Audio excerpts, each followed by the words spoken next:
TSL game of the day was the Eastern Shore Derby, Andy Bennett, Clarence and Lauderdale. We came here with big expectations, didn't quite deliver, but the scoreboard was tight and we had a good contest in the end. Yeah, was it a tight contest in the end? The first half, though, was very ordinary, and I did come with high expectations. Lauderdale had won their last two. Clarence didn't appear to be the side that they've been for the last couple of years because they've lost so many players and injuries have hurt them as well. But unfortunately, in the first quarter in particular, Lauderdale just didn't deliver in terms of skill.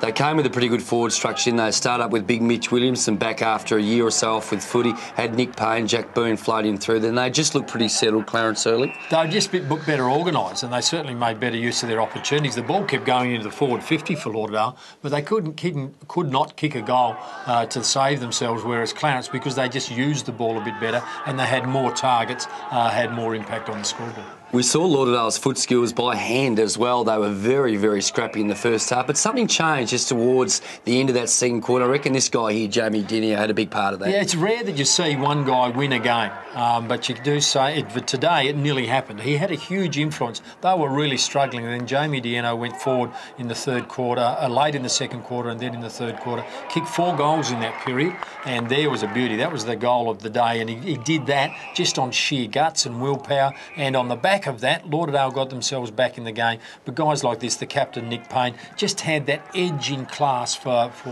Clarence, and that got them over the line in the end. They kept working and kept fighting. Clarence looked like they were going to put them away, but Lauderdale just kept hanging there. There was a goal in three-quarter time, which put them back to an 8-point margin to keep the game alive. Yes, and if you know, it's all if, but if Lauderdale had kicked the first goal or so in the last quarter, and they had the first chance of it, they could quite easily have run over Clarence because they looked a bit fitter than did Clarence at the end, but it didn't happen. Clarence again had that little edge in class.